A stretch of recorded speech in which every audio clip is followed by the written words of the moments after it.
you strike me down, I shall become more powerful than you could possibly imagine.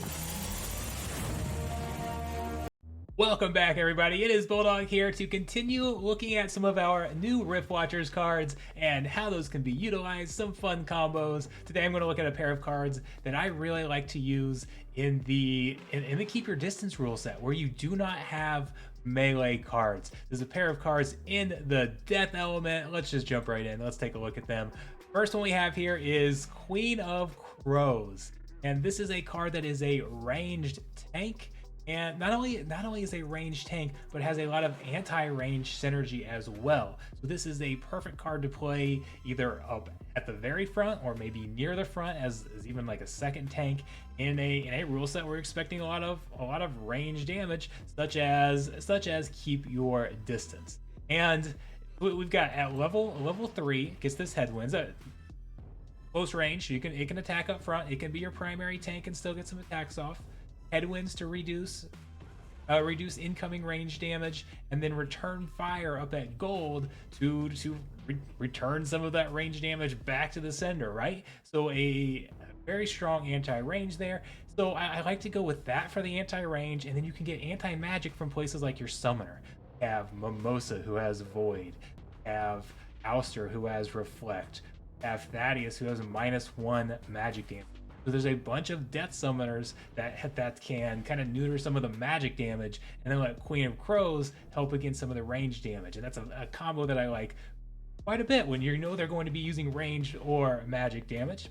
And then also has some pretty good synergy here with our new death summoner, Dahlan. I know a lot of people don't like that card, but I do think it's underrated. We're gonna have to find some fun ways to use it. So hopefully I can get some videos there. But ignoring the abilities, epic summoners are very interesting in that they allow you to play level 3 rare cards in Bronze League and level 7 rare cards in Gold League. Queen of Crows gets its second ability at level 3. Gets its fourth ability, its last ability, at level 7. You can actually get those ability 1 league earlier if you are using an epic summoner.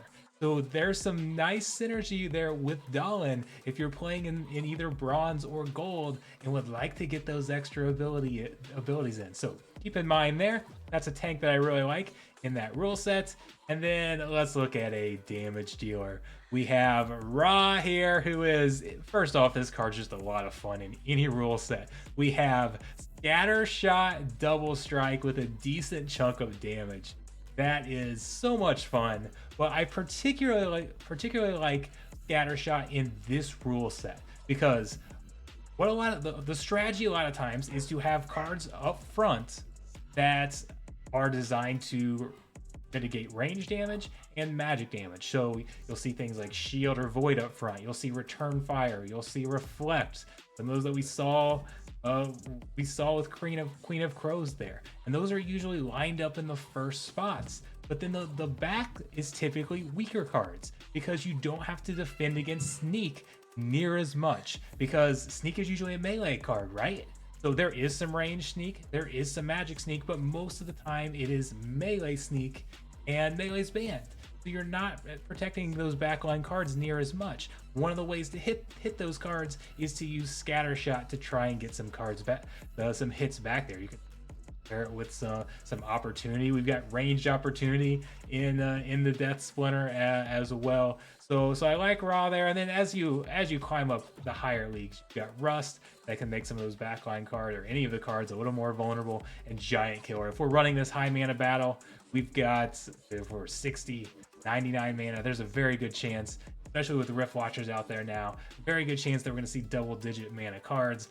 You can get some big hits on there. It's so fun when you land 2 Giant Killer hits and you do 16 damage in a turn. That is definitely nice. So let's why don't we flip over to a battle here and take a look at a few of these. So these are going to be in Diamond League. I was trying to find some lower league battles, couldn't find it in the database. But here, I mean, here's what we're going to see. So like I said, you've got Almo, you've got Cornelius, you've got Reflect and Return Fire up front on the other side, right? We've got Opportunity from Lyra. We've got a couple Scattershot cards that can go pick off those weaker backline cards and can work very well. And I went Queen of Crows and then put Cornelius in there as well. I mean, I could have still put Almo in there and use Queen of Crows as well. It didn't have to necessarily replace one. I opted to go with some more damage down there. And then just this combo pairs so well with Mimosa. Because Mimosa plus Queen of Crows, everybody's got Void. You're reducing range damage by 2. So you're just really decreasing the damage on the side. And then, I mean, there will be some RNG with the scatter shot where it happens to hit, but we were able to get a win here. So one more battle I will show you real quick. This one against a Deep Swimmer team. Again, another common strategy. They went with Void and Return Fire with the taunt, surrounded by Reflect and Return Fire, Reflect and Return Fire. They just loaded up with that. And then we've got the Scatter Shot to go around and hit those backline cards. It worked well. There was a little RNG in this match that we could have hit some of those cards up front. Because of Deep Swimmer, everybody has Return Fire, but we were able to pick on some of those backline cards. I threw some Triage in there to help heal Ra up in case we faced some Return Fire, because that is pretty common in this rule set.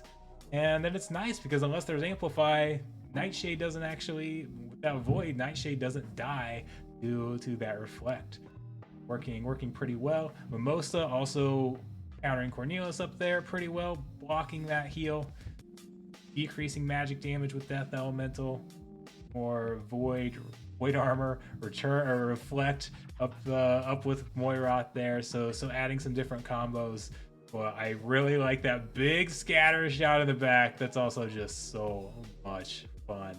So I'm absolutely having fun with some of these teams.